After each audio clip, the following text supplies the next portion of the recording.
is telling us as men to be common, to fall in line, to fall short of any visions or plans God has for us. But what about being uncommon? This is a movement of men seeking to build an eternal legacy. A journey of men on mission to rise above the common, to experience sustainable life change. This is Uncommon Disciple.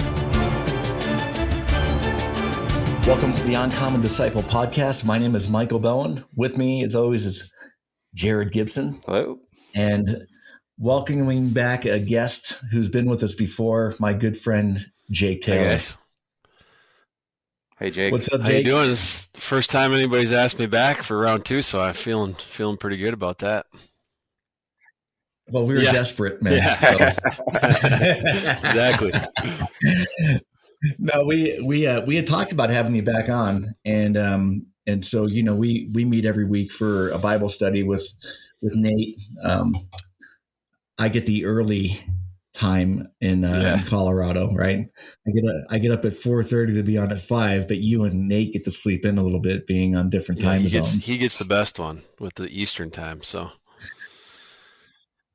but I was I was talking to Jarrod. There's we had a few guests line up the next couple of weeks, and now that we have this technology available to where we can record remotely, it's easier to have guests back on, and I know that God's been doing a lot of things in your life, so we wanted to hear a part two, and I know you just came through a hockey season with the kids, and that's exciting to hear what the Lord did through your time coaching, and so we're excited just to hear about what God's doing in your life, man. So tell us what's up. Man, it's been awesome. Obviously, that day I got to spend out there with you guys and get to do the podcast the first time was great, and it was kind of right in the middle of the hockey season last winter, and it's been a really kind of a cool thing. So obviously, I've been coaching in Lakeville now for 10 years, and what God's been doing this last year, 6 months, just some of the guys that have kind of been put into our program and things that have been starting to happen. It's just incredible, man. Like, I think for a while there, I was kind of thinking about the hockey thing, and I was like, man, I've been around this game my whole life, and I just can't, for whatever reason, I can't seem to get away from it, whether it was playing or coaching or whatever.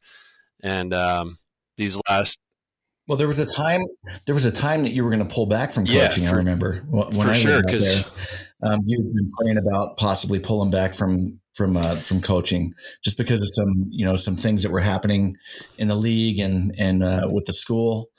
So that's interesting that you say that. That it's been 10 years. Yeah, and it was getting pretty heavy there for a minute. Whereas especially this last 5-6 years where I've been really kind of, leaning into my faith journey and really trying to get closer and closer to Jesus every day. For a while, I almost thought a lot of times I would be praying about it, like, man, this hockey thing just is kind of getting in the way of my faith, and it was pulling me back into the world a lot, But for whatever reason, or not for whatever reason, I think the answers are really starting to get revealed now. God kept me in it. And kept me coaching and kept me doing my thing. And now over this last 6 months, it's just been unbelievable. Like, I was telling you earlier, Mike, we, now, for the first time moving into this season, we have a full scale chapel program that we'll be implementing with our high school program, with our youth program. Actually, a kid that I coached, at Lakeville North when I was not a Christian, of any kind, is the young man that's going to be running our chapel. And so him and I had this kind of reunion. He heard me speak at Billy Butter's breakfast at the Hockey Ministries breakfast, and we connected over that. And we had this just unbelievable conversation about how, when I coached him, I didn't treat him very well. I was hard on him. I was mean to him. I didn't play him very much. It was just for him as a young man, it was a tough time, and I wasn't anything contributing to his life in a positive way at all as a coach.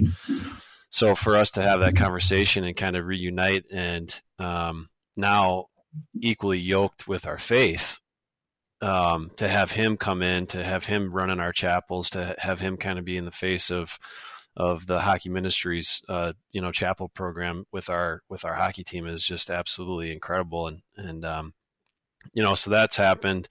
We've had Did you guys have a talk? What did that talk look like, Jake? Because, it's interesting that you mentioned the fact that, that you weren't a Christian at that time, but did he have any feedback for you as to how you were as a coach back then and how different you are now? Yeah, it was actually kind of funny because I had told him when we were talking, kind of in context of this story, I had told him the story of like when I became a Christian, somebody in our town had told me like, hey man, like you used to be way tougher of a dude when you were, kind of living in the world doing your thing. And what does that mean? Exactly. Tougher, right? I mean, because we talked about this as a Christian, right? Like, because people have this view that Christian men are weak and passive. Yeah.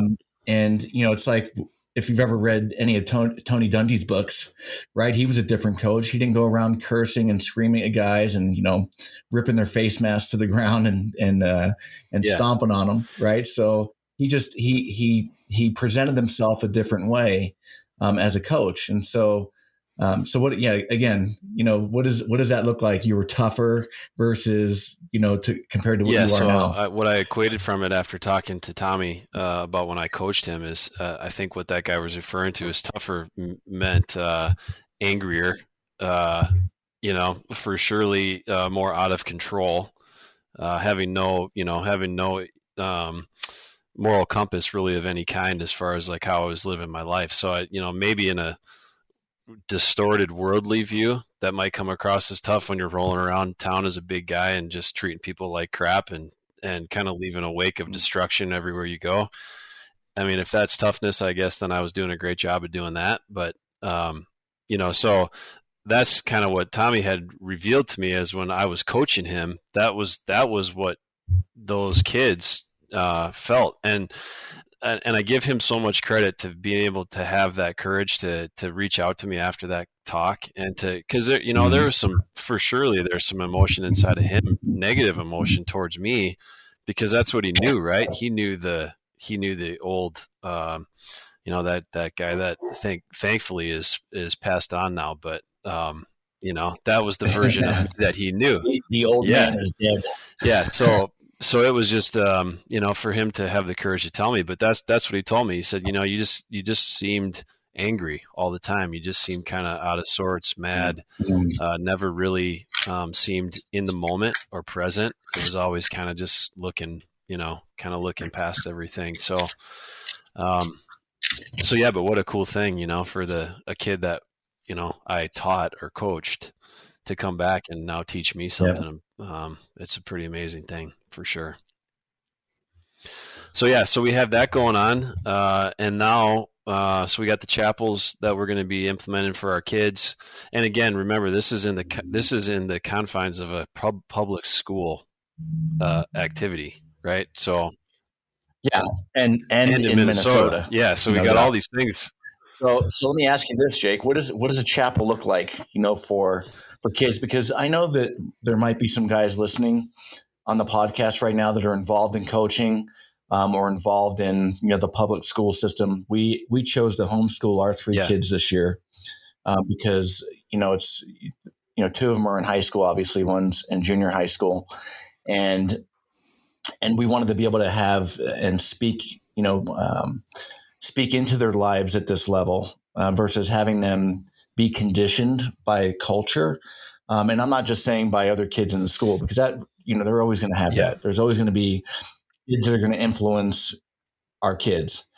But we know for a fact that there are teachers and coaches in the school systems right now that have an agenda. For sure. Right? That goes against and totally opposes the way that we are looking to raise our kids in faith. And so for us to fight against that for when they get home from school is something that played heavily in our hearts and weighed heavily on our hearts when we were making this decision. Right. So the fact that you're doing a chapel in a public school system, what does that look like? Is it all inclusive, meaning that anyone's welcome to it? And have you received any blowback from school officials? Yeah, so school officials wise, no, haven't had any blowback yet there. Obviously, we haven't started yet, so the season starts October 1st. So we'll see once we get going. Yeah. But no, as far as the school standpoint, no. I have had some blowback from dads, from people in our community for sure. So what does that look? What does that discussion look it like? actually was. It actually was great. The couple that I wound up having, instead of, and obviously this is where I can really tell that God's really kind of changing my heart and the way that I operate in my life. Instead of, getting all fired up and mad, is like, hey, this is an opportunity to have a conversation with this guy. Maybe there's something going on that's really, that's really something he's struggling with or whatever. So I wound up able to have a conversation with the couple people that had issues or concerns, and really put them to bed, and really kind of move past it in a positive way. So it was a good exercise for me that way. Like I said, we haven't had anything crazy happen yet where the school or somebody's like, hey, if you keep doing this, we're going to do X, so that could happen, and then we'll cross that bridge when we get there. Sure. But yeah, so the way that the chapel is going to work is this is where we, as a hockey program, we partnered with the Ministries International ministry, which is Billy Butters, and then this Tommy McManus, who's helping me out with the chapels. He's going to be running them. What's nice about that is it puts a little bit of separation between, like, say, me as the coach of the high school team and the chapel. Whereas the kids don't have to feel like, hey, if I don't go to chapel, or if I do go to chapel, that's going to put me in good graces with the coach or not. For sure. So that's been a really good thing. It is a voluntary thing. That we are going to have it right at the rink. So when they're walking out of the rink, it's going to be very visible of it's there for them. And like you said, everybody's welcome. They have a really well thought out curriculum of how they work through the gospel. But it's to teach it to a younger person, right? Is it comparable to like an FCA huddle, like a Fellowship of Christian Athletes huddle? It would be similar to that. Okay. Like for the younger kids, they'll have some snacks in there, and they'll have some, whatever. It's just, again, the cool thing about it is they've thought through everything, right? If only one kid shows up, they won't do the chapel that day, right? Because it's like, hey, they don't want anybody thinking that there's anything weird going on, right? Of course. So anything that they've experienced through doing these chapels for a long time, they've had a good kind of working system. So the cool thing is, like I said, not only do we get to give some exposure to the hockey ministries and what they're doing, but then our kids get the benefit of getting the gospel message. And it might be something random. Like I was, thinking about when I first thought about implementing this, is like, hey, there might be some kid who's just having a bad day at school, and that just is a God ordained thing where there's a chapel that night, and he's like, I don't know anything about this, but I'm just going to go check it out. And maybe he gets the message at the right time from the right person, and it's like, bang, changed his life. So if we can affect one kid that way, it's 100% worth it, so. Yeah. So yes. We got coaches Absolutely. coming to Bible studies. I mean, we got a Friday morning workout where we have like 35, 40 of our coaches from our MITE program, which would be the youngest kids in our program, all the way up to our high school. We got like 40 guys coming to a workout. We got 12 of those guys are coming to a Bible study. So kind of like I was saying earlier, now it's becoming very clear why God has kept me in this arena of this coaching thing, right? It's like all of a sudden, man, we're having all these super amazing spaces to open up for God to affect our lives just in this little half of our town, but it's awesome. Jake, I want to talk to you about, and just want to bring it up for a minute before you jump in and finish that, is that I remember when you were weighing a lot of decisions about, whether to coach or not, and even whether to stay in your vocation or not. Do you remember those conversations? And it's almost like, I think it was Luke chapter 10 where Jesus approaches the rich young ruler. I think it was somewhere around Luke chapter 10. And he was talking about the cost of discipleship and, being able to leave all that you have and follow him, right? Or to go off and sell all your stuff and to follow him. But God has definitely kept you in this realm of coaching and in your vocation for that matter for a time such as this, right? Meaning that you've had a good opportunity to pour into the lives of these young men over the course of 10 years, and to see some of the fruit being born from their lives, right? But I want to talk to you about some of the struggles that you had early on when you felt like God was calling you out of your vocation and out of coaching and those struggles early on in your faith walk, right? Because I think a lot of guys, either one or two things happen. They get saved and they feel like, man, I got to just leave everything and go and follow Jesus now and forget about providing for my family. Or, I can't do this job anymore because I feel like it's really affecting my faith walk in a way that I'm not going to be an effective disciple for Jesus Christ.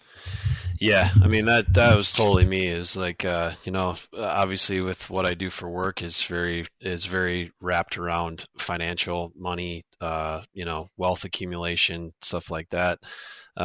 So when I was first, like you said, when I had that first kind of like introduction to actually getting to meet Jesus for the first time, it was like, well, hold on, I can't be talking to people about money, and I can't be doing this, I can't be doing that. Yeah.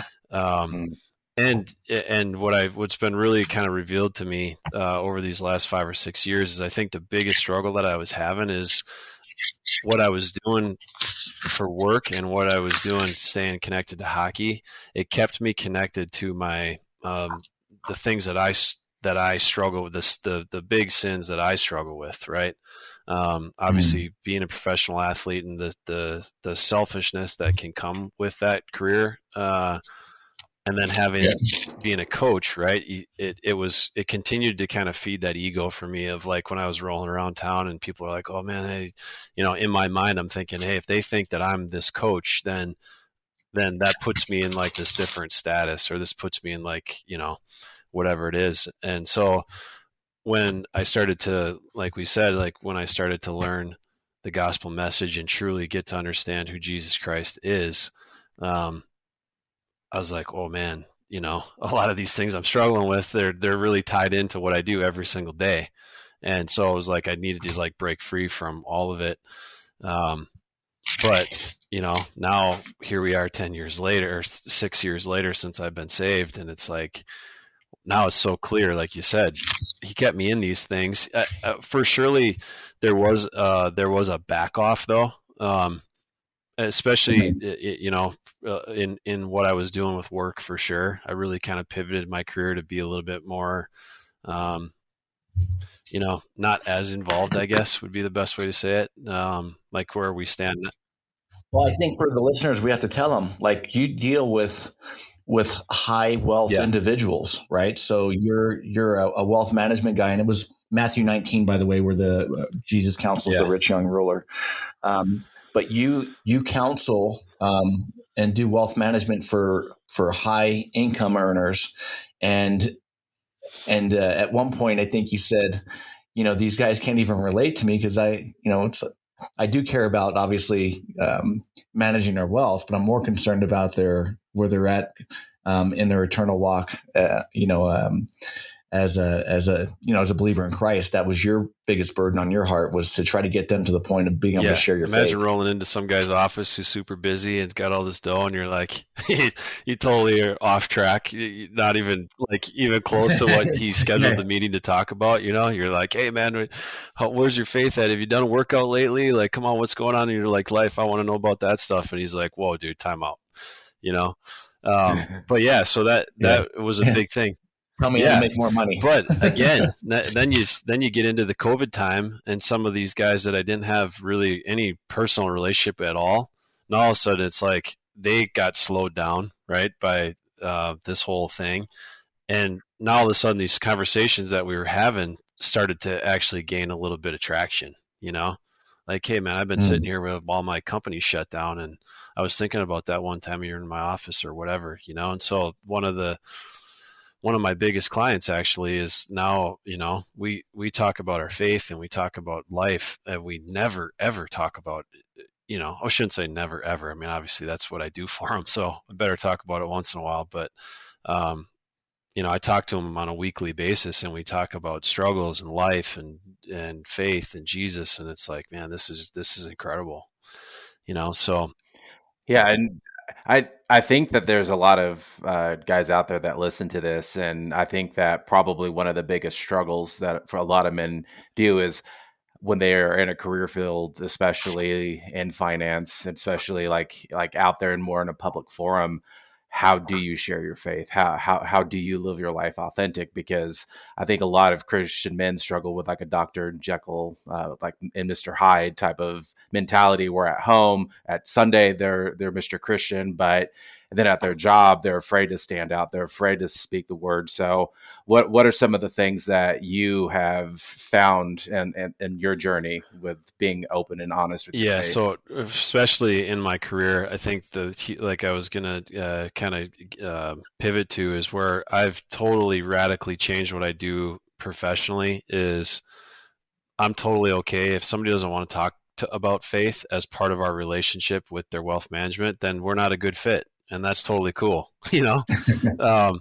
And instead of, you know, wearing a suit to work and doing, you know, kind of playing the whole game in the fancy car, I look like this. I wear my Jiu Jitsu sweatshirt, and I got a big ugly Amish beard, and I look like a homeless guy half the time, you know. Hey Jake, tell the story about walking into your office. Didn't the guy that owns Tradition Wealth, didn't he say something to you about that? It wasn't him actually. So I was walking into our office, I don't know, it was probably like 4 or 5 months ago, and somebody in our office, there was a crew in there fixing up our office, and so they thought that I was part of like the painting crew, you know. They're like, hey man, like, we got a spot up there, we need you to touch up. I'm like, oh well, yeah, I could do it if you want me to, but that's the cool thing about it, and I think that's what's been so amazing for me personally, is one of the biggest things that I struggle with, which, you know, it's taken 5 years for God to really kind of start working on this for me, is I cared so deeply about what other people thought, you know, and hey, I have to play this certain part. I'm a wealth management guy, or I'm a professional hockey player, or whatever, and put the three-piece suit on and drive the Mercedes Benz and all that stuff. Yeah, when obviously, you know, as we know, we have to fall to our knees at the foot of the cross. That's what we have to do, you know. And then from there, it's like he made us perfect in the image of Him and how we're supposed to be. So being authentic to that. And I want to make a point to say, Jake, there's nothing wrong with having a Mercedes Benz or, you know, wearing a three-piece suit if that's the world that God's called you into, as far as, you know, being able to do your vocation, but not at the expense of being able to share your faith. You've just chosen to wear a beat up sweatshirt and drive a, you know, beat up pickup truck. Well, Mike, I think you can relate to that, right? Like you kind of have that, the professional world with your business. And then, you know, I think what's cool is, you know, like what's been very awesome for me is I've really understood that, like, where I can relate to people is when you're kind of in the mix with them, you know, whether it's doing jiu-jitsu or doing CrossFit or coaching or whatever. Like when you're in the kind of, I don't know if struggle is the right word, but when you do something with somebody, it opens up the relationship or the platform to talk. And that's what's been so cool, and how I've been able to pivot what I do for work is it's like, hey man, instead of going to the office, we'll talk about whatever we need to talk about, but we'll do it over a 5-mile run, or we'll, you know, whatever. Yeah. You know?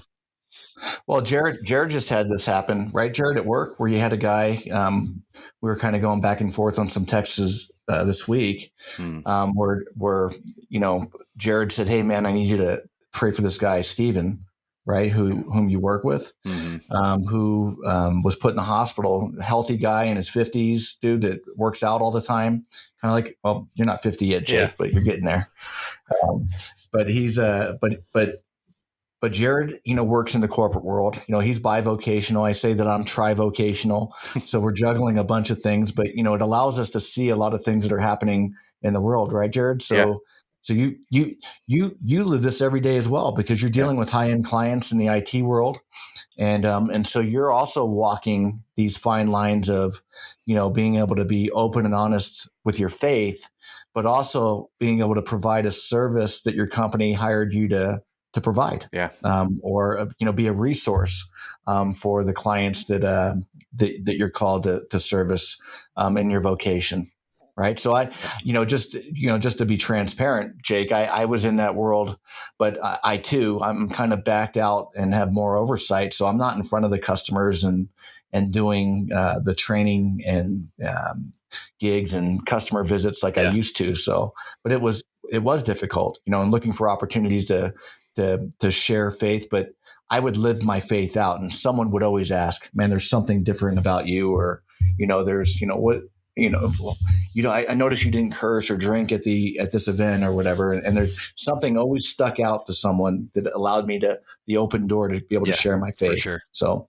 I was living by, I might not have just said, hey guys, we're going to stop our sales meeting right now. I'm going to present the gospel message to you. It didn't look like that, but the way that I lived was quite different than the way everyone else was presenting themselves. Well, like we were talking about, Mike, earlier too, it's like with the coaching thing, if kids are, if you walk in the locker room and somebody says, one of the kids says a swear word or something, it's like, instead of just being like, don't do this, don't you, wrong. It's like, just show them, just show them by example, and then start to plant the seeds, and then if God's wanting that to happen right now, here and there, it will be clearly revealed, at least what I have seen, and if not, like my scenario with Billy Butters, he gave me a Bible. 16 years later, I called him, like he planted a seed in a young guy's head. And when I kind of had that rock to my knees, holy crap, I'm not sure what to do.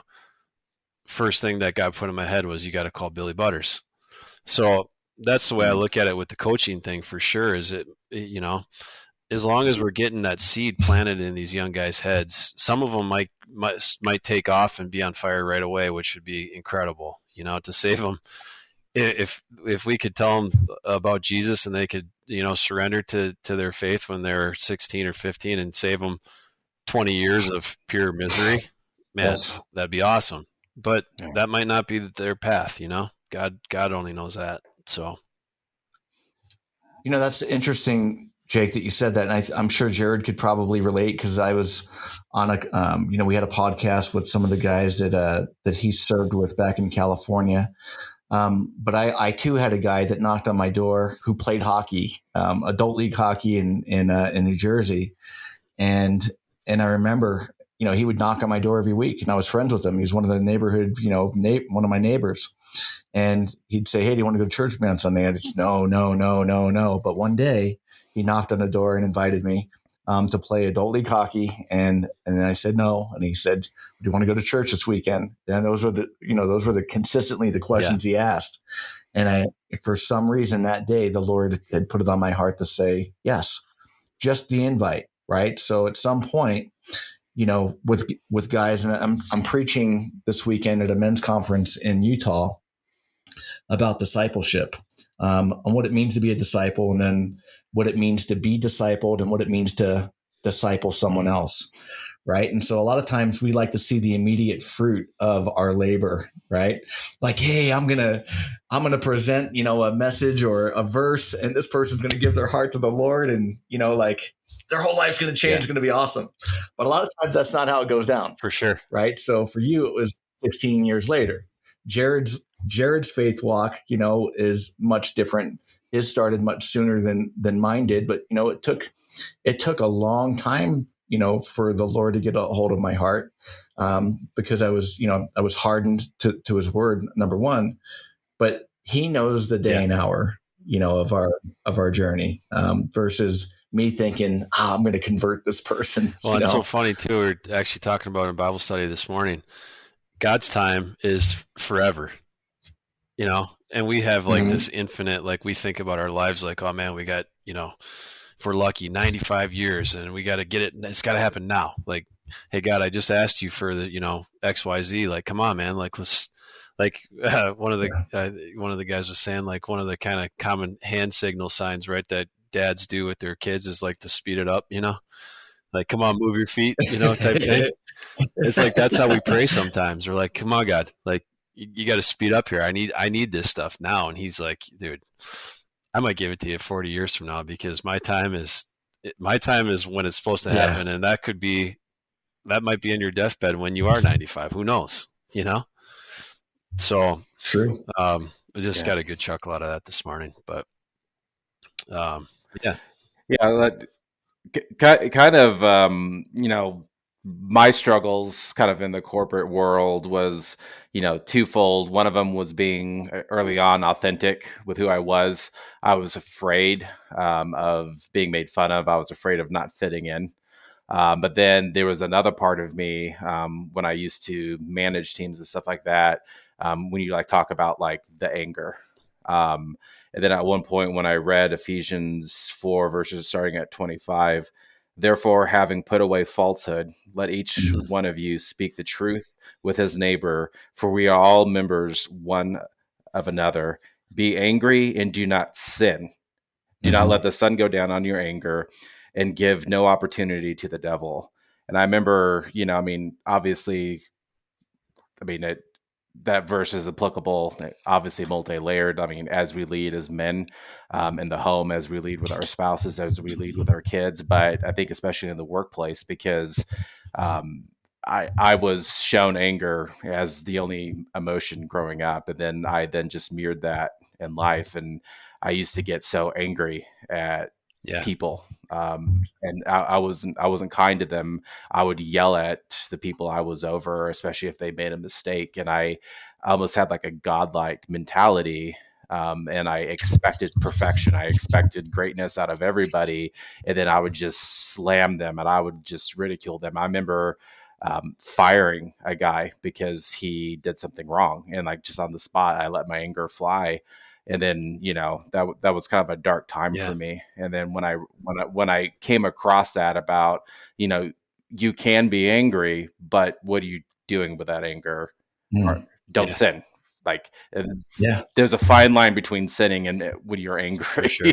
And I used to always go, woo, like I would always push it too far. Then, that I felt convicted of that. And I'm like, man, I need to change. I need to change how I am around people. I can't be an angry person at the workplace. I can't be that guy because I'm in IT, and a lot of engineers, a lot of people, because it's almost as stressful as like an ER nurse in a hospital. And so like, you're constantly adrenaline because you have to have 99% uptime, or like 99.9% uptime on anything that you have. And then it's like the world runs on the backbone of technology now, and if it goes down, like someone's angry. And so it's a toxic environment in IT as far as just anger everywhere. And I'm like, I was fitting in with everybody else. I was just as angry. I was cursing up a storm like a sailor, and around the water cooler, so to speak. I'm like, wait, I've completely camouflaged myself to where no one even knows who I am, what I believe. And like that's where like that verse is what really, really challenged me in how I handled myself at work, Well, isn't that true anywhere, Jarrod? Right. Yeah. And Jake, leading by example, right? I'll tell you a story. And guys, I struggled with the same thing. And to this day, I don't want to say that I've got it down, because I still struggle, right? With living a Christ-like life at all times. Right? Think about that statement: living a Christ-like life at all times. It's a struggle that every day I have to wake up and say, Lord, I want to dedicate this day to you, and help me to live that way, because I can't do it on my own. Right. But there was a gal that trained with us here at the academy. and she works for a really large Christian radio station in the area. And she had a concert last night, a Lauren Dangle concert here in the Denver area. And she pulled up to our academy in this minivan that was totally plastered with the Christian radio station. I said, "Hey, be careful of the way you drive that thing down the road." Right. But it's like, if you put like a "I love Jesus" sticker on your bumper, or the fish, the Jesus fish on your bumper, it's like, man, that's the times where you're like, oh crap, man, I just cut that guy off, or I got angry, and whatever, the way we react in our immediate anger, especially when it comes to driving these days. For some reason, that's still an area that God's working with me on. But this idea of, how we present ourselves either in the workplace or even in front of our kids, right? Because they're watching even closer. They're the ones, if you go into the office every day, obviously you get a lot of time and exposure to the people that you work with, your coworkers, right? But you're at home, man, there's no one that knows you better than your wife and your kids, right? And so you're presenting yourself one way at church, then you come home, and a lot of guys that I've talked to that have walked away from faith at one time or another in their life, it's because of the hypocrisy that they saw. That's the excuse that they used, right? Yeah. So I always say that there's 3 reasons why people say they walk away from the faith. It's either they were hurt by the church or someone that was a Christian, or that they were presented with some type of hypocrisy, or they heard some type of heresy that went against the gospel message. But I believe the real reason why people are drawn away from the church is because of their love for the world, that they don't want to give up the love for the world. Just like when Paul talks about at the end of 2 Timothy, he says, "For Demas has forsaken me and loved the things of this world more." He's gone, right? And so, I mean, Jarrod and I have recently seen that. We had someone in our home group, man, that was serving at the church, and all of a sudden they're gone. But you see on social media now, it's like the real reason wasn't for anything that happened at the church. They just want to go live a worldly life. They don't want to give it up. Their God is their vocation, or, their activities that they're doing outside of their vocation. And so, it's something that we have to consider as followers of Christ. Right. Yeah. And because like this weekend, like at the high school retreat, I'm going to be speaking one of the days for one of the sessions, and kind of like what the Lord put on my heart. Like, obviously I'm going to be talking about labels, and like the younger generations there's like thousands of things called aesthetics, and they're like, I think of them as like thousands of Lego blocks, and they're constantly stacking them up, trying to go, look, this is me today. But then these aesthetics, because they're emotional and based off of feelings, oh wait, that's not me today, this is me today. And just like this constant bombardment of who am I, and these labels and these tearing down, and kind of then going, I'm going to be talking about that. But then the other part of it is when the rich man approaches Jesus, and he's like, tell me what to do. Like, I'll tell me what I need to do to follow you. And then he's like, go sell all your possessions and then come follow me. And then the rich man just turns around and walks away. And like, well, yeah, that's the story of Matthew 19, right? So, but here's the thing. Think about what he says before. He's like, hey, I've kept everything. I've kept all the laws. Right. I've kept, I've done everything that you've told me to do.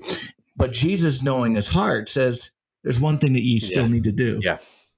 Right.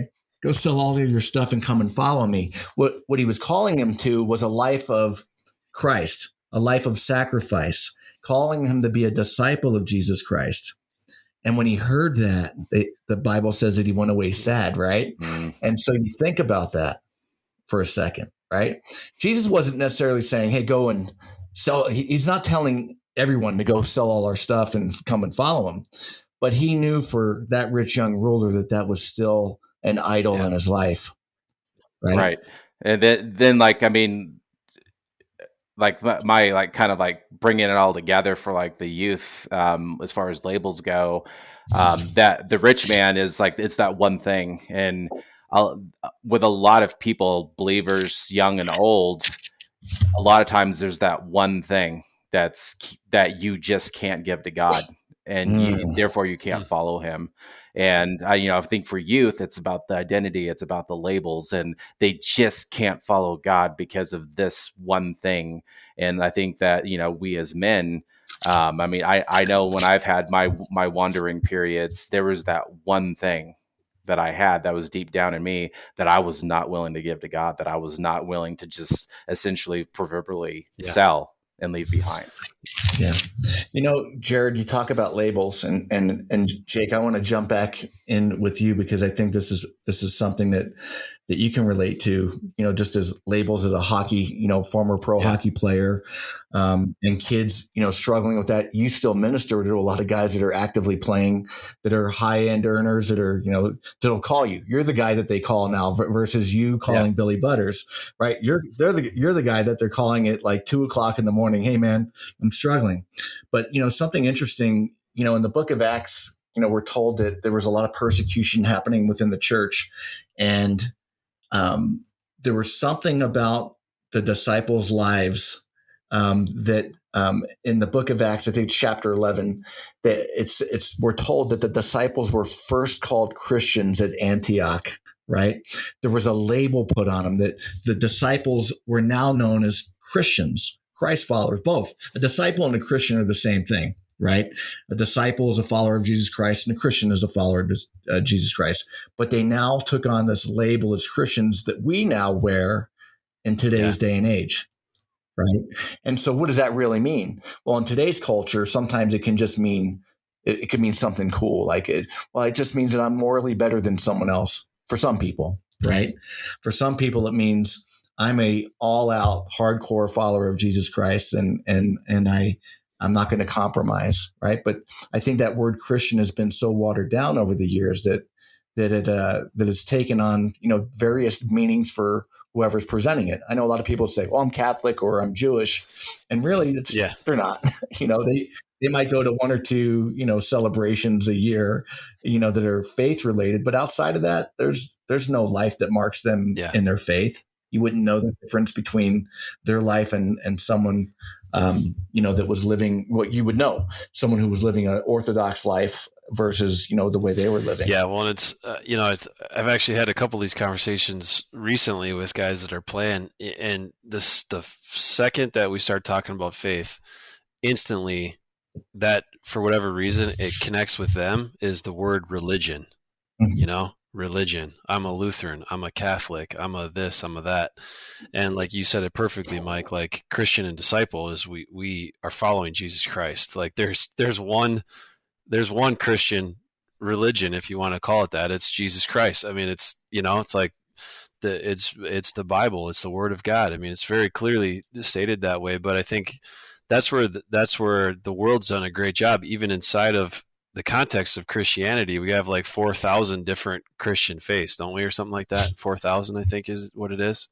How is there so like, what a great way to trick somebody that's trying to get to their faith. They're like, oh man, 4,000 options, huh? Which one should I pick?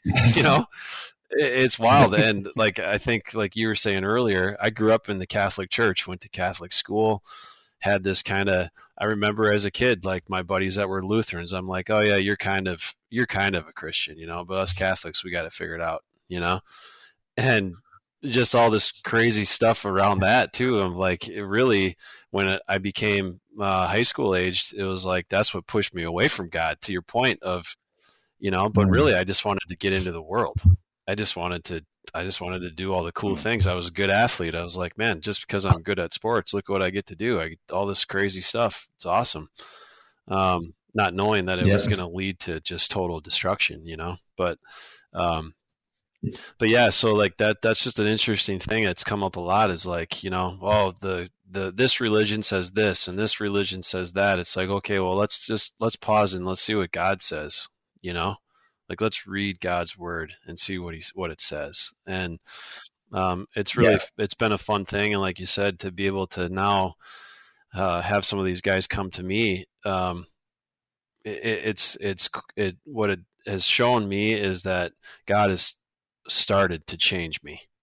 Because in the last 6 years, I, for 100%, have fallen it back into the world many times. You know, sometimes I feel even now, like sometimes I'll be like, am I even a Christian? Like, how did I just have that thought towards that person? Like, you know what I mean? It's like a weird kind of feeling, but I think I've been feeling that way because God has truly been grabbing. He's this last 5 years, it's that transformation of my heart and my mind that is changing.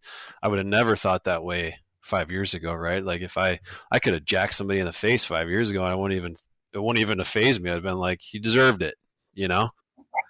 Didn't you recently have an incident with someone on the soccer field? Yeah, I did. Why don't you tell that story? Because I think a lot of guys can resonate with that.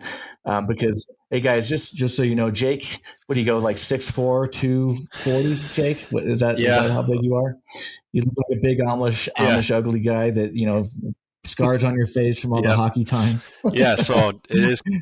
You're not like a little small guy that's, you know, that's passive, that, you know, you look at Jake and go, yeah, I mean, I look at you and go, I'll take him down because you know you can. You know, that's been proven. That's been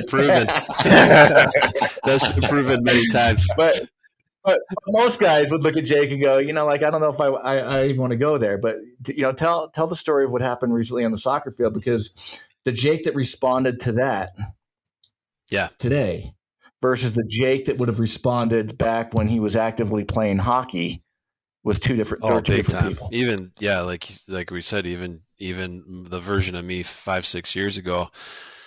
So basically, the story, what happened was my daughter was playing a soccer game against another team here in Minnesota, and it just you could tell from right from the start of this thing it was going to get bad. It had like a 14-year-old ref. Their coach was just all over him. And then once that started, their parents got really spun up, and it was just like everything that happened, yell.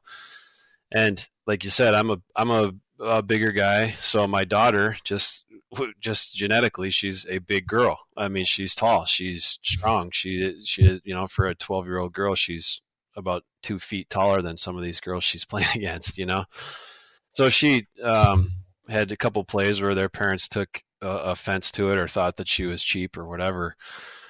And this one dad continued to yell at her time and time again, and finally yelling at my daughter. Yeah, and finally he actually stepped onto the field and got about 6 inches away from her face and was just like pointing at her and screaming at her. And so I walked down there, and by the grace of God, I mean, the fact that I'm not in prison is amazing, because I actually, the wildest part about the story for me personally was I could feel God keeping me calm.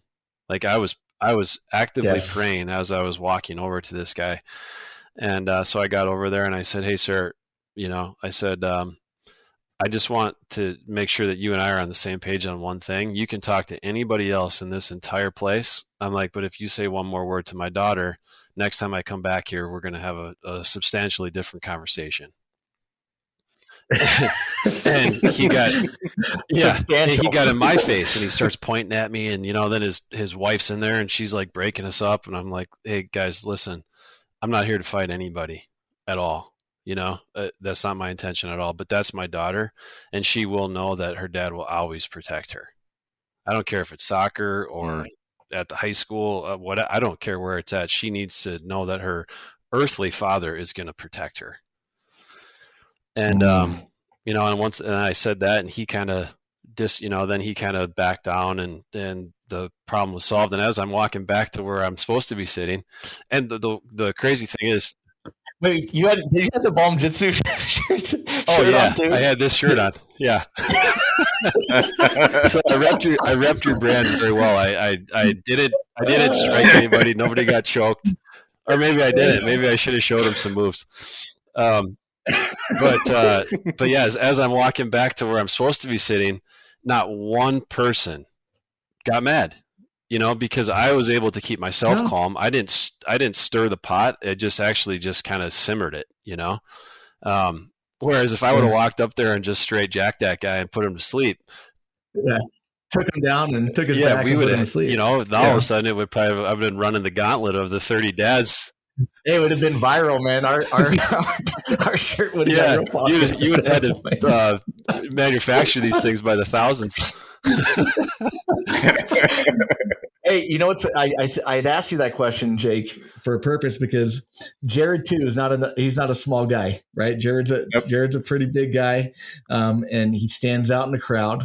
And he recently had an incident here at the Jiu Jitsu Academy with a guy who got in his son's face. Yep. And Jarrod had to handle it, kind of the same way. I said, hey, and what I told Jarrod, because I knew he was I would respond as a parent. Obviously I would go have a talk.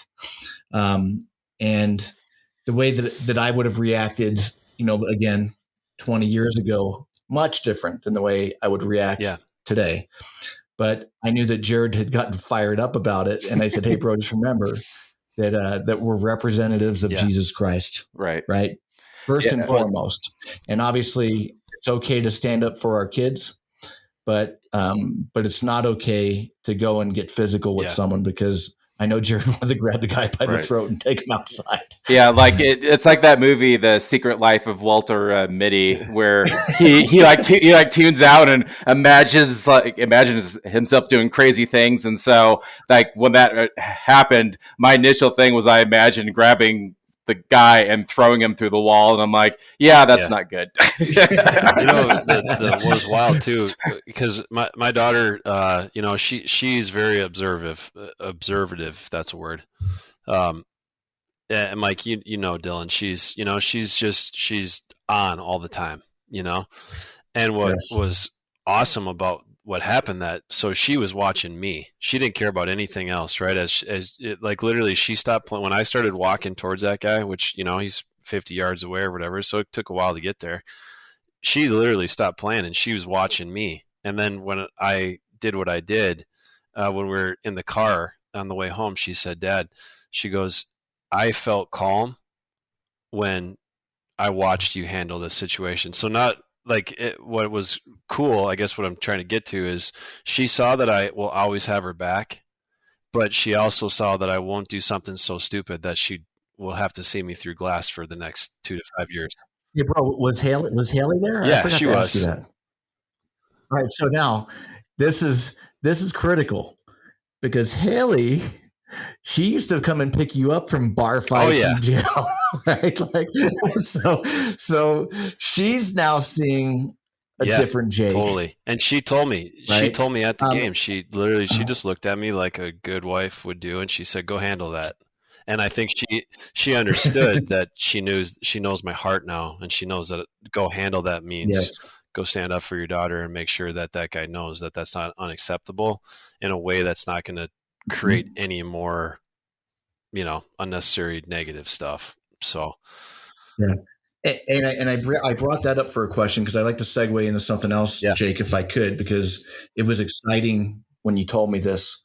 Now for you guys listening, you might have a wife or significant other, a family member that doesn't have a relationship with Jesus, and you've been praying and asking the Lord to open the door.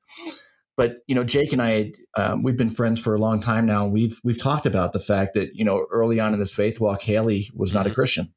And, it was a real struggle for you, Jake, for a long time.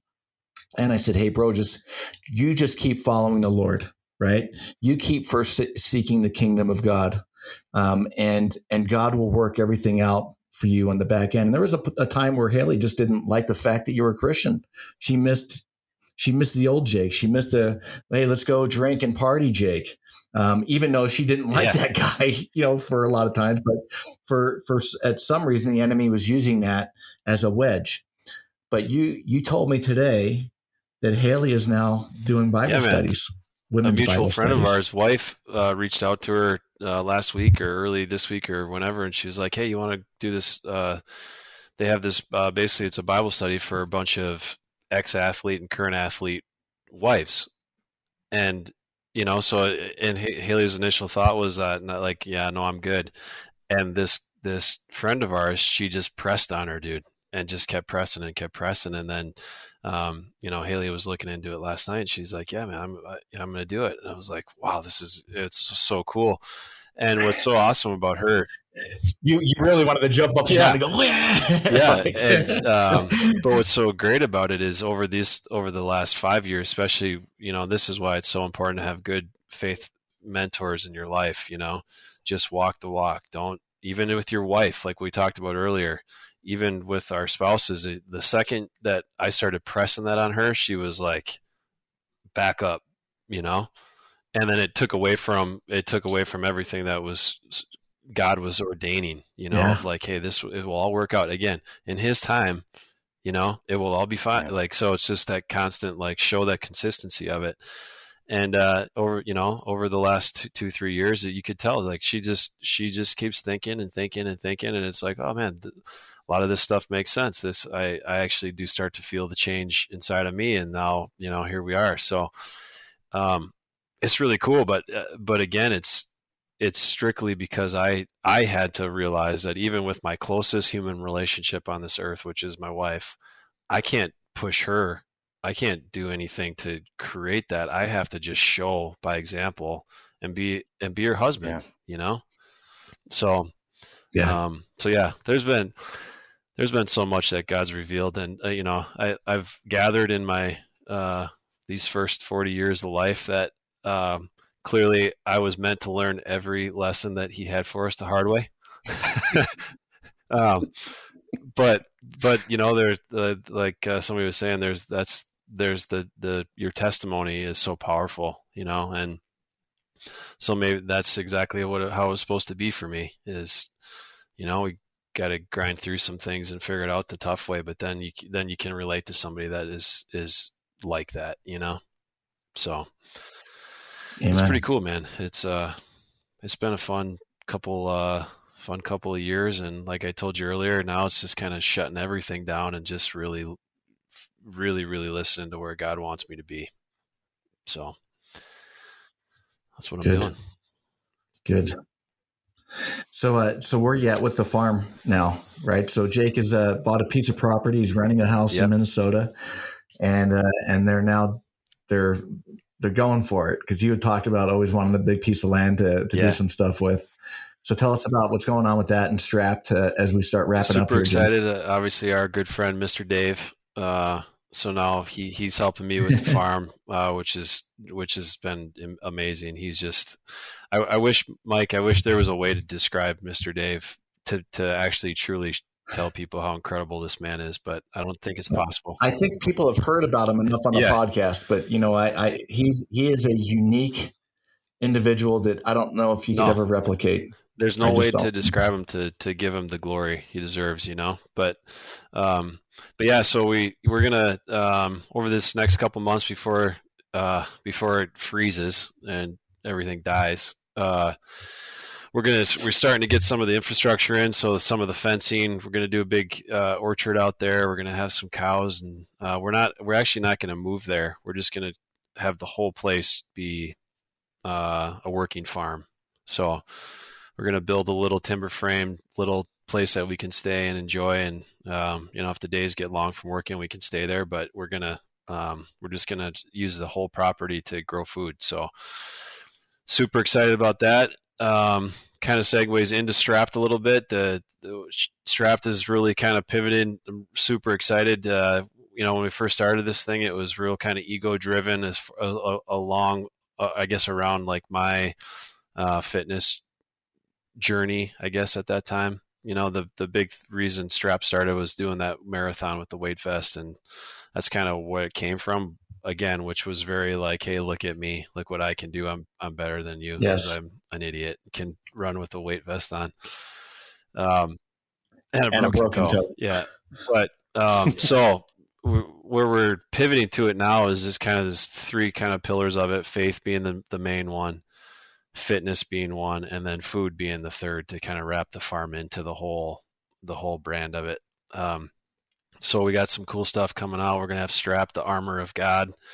It's our new kind of logo that we got that we're working on. It's really excited about that. I can't wait to send a couple of those to you. I think, like I was telling you about the sweatshirt, Mike, right? Like people maybe make a judgment on you based on how you look or what you wear. And all I can think about is if we're walking around with shirts that say "Strap the armor of God," and we have the armor of God verses on the back of that, it's a pretty clear statement of like, hey man, I think that guy might love Jesus, So Yeah. that's the whole goal of it, is to really just show like we can get after a very similar to what you're doing with Uncommon Disciple, of showing men that, we can do cool things and be men and also love Jesus. They're not siloed. They're the same, so.